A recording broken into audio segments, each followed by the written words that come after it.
नमस्कार, मैं सरोज कुमार पांडे आपके सामने कुछ ज्वलंत प्रश्न लेके आया हूँ। ज्वलंत प्रश्न मेरा जो संबंधित है पिछले दिन बीते महाराष्ट्र के पालघर जिले से। जब देश में कोई भी घटना होती है, जैसा कि हम समाचार देख ही रहे हैं, तो दो प्रकार के मुख्यतः विचार उत्पन्न होते हैं, या तो सकारात्मक या फिर नकारात्मक, नेगेटिव और पॉजिटिव। सकारात्मक आपको बढ़ने की प्रेरणा देती है, अच्छे फल होते हैं उसके। नकारात्मक आपको कुंठित बना देती है, देश समाज एकता से विखंडित कर देती है, अलग कर देती है। मेरा मानना है कि नकारात्मक प्रश्नों के उत्तर समय रहते जल्द से जल्द मिल जाने चाहिए, जैसे कि वह एक घाव भरने का काम जैसा होता है। अगर नकारात्मक विचारों का जवाब तुरंत नहीं मिलता है तो आने वाले कल में या आने वाले समय में यह हमारे कानून व्यवस्था, धर्मनिरपेक्षता, एकता को विखंडित कर सकता है। इसलिए मैंने इसे ज्वलंत प्रश्न का नाम दिया है। इससे अगर ज्वलंत प्रश्न के उत्तर समय रहते मिल जाता है तो हमें कानून व्यवस्था इत्यादि बनाए रखने में एक आस्था बनी रहती है और हम सत्य कर्म, नित्य कर्म और ऐसी चीज़ों पे चलते हैं जिससे हम देश के विकास पे अपना योगदान दे सकते हैं। तो मेरे संक्षेप में मैं यही कहना चाहूँगा कि मेरे पास कुछ मेरे मन रूपी जो जन्म में ज्वलंत प्रश्न हैं, जो मेरे देशवासियों के प्रत्येक के मन में शायद ये उभर रहे होंगे, जिनमें से मैं कुछ कहना चाहूँगा। पहला कि महाराष्ट्र के पालघर से सूरत की ओर लॉकडाउन के टाइम में इन्हें जाने की अनुमति कैसे मिली, और अगर नहीं मिली तो कैसे पहुँचे। दूसरा प्रश्न, जैसा कि आप जानते हैं कि लॉकडाउन में पुलिस या बल सेना, जो भी सेना रोड पे अत्यधिक होती हैं, इनकी मौजूदगी में ये घटना कैसे घटी। तीसरा प्रश्न ये है, उस घटना पे जहाँ पे हमारे जो सिपाही थे, मुख्य दर्शक थे, मैं उन सिपाहियों को कह रहा हूँ जो वहाँ के मुख्य दर्शक थे, ये क्या महाराष्ट्र के अभिनेता और राजनेता की सुरक्षा के लिए ही हैं?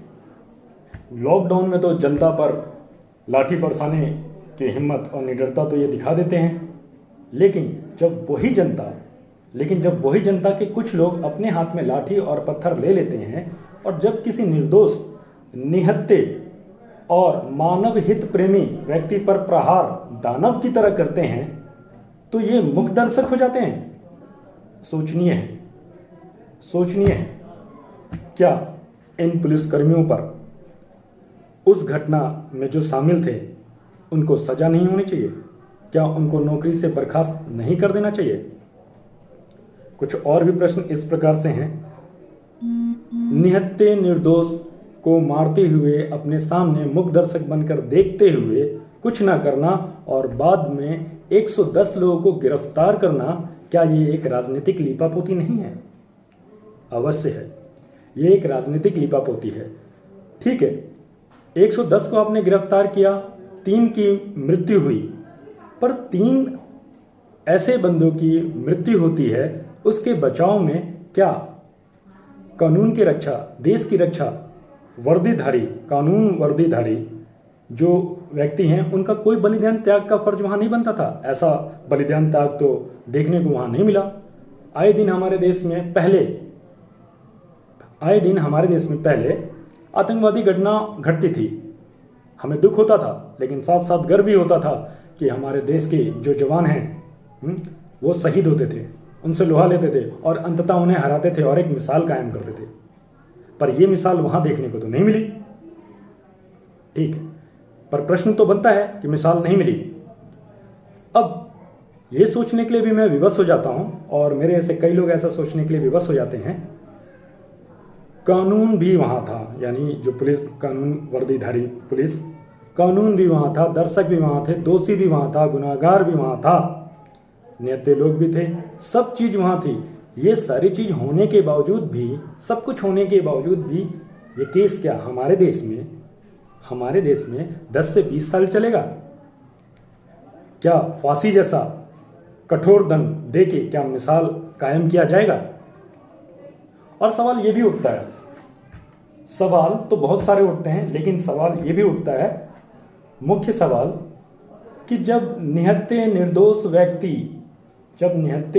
व्यक्ति पर पुलिस उनके बचाव पर अपनी लाठी और गोली का इस्तेमाल नहीं करता है, तो क्या एक आम इंसान को अपने बचाव के लिए सर्वप्रथम ही प्रहार करना होगा और अपने पास हथियार रखना होगा?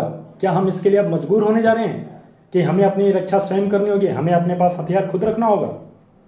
ये इस प्रकार का भी प्रश्न चिन्ह उठाता है।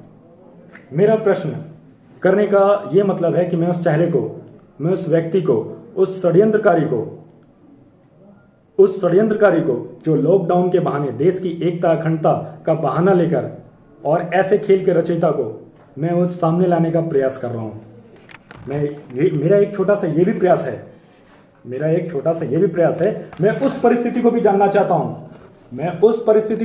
चाहता हूँ कि जिस वक्त मेरे देश के सिपाही के हाथ से लाठी और गोली चलनी चाहिए थी, वो कौन सी ऐसी परिस्थिति थी जिसमें 3 व्यक्तियों की मौत की सलामी वो दे रहे थे।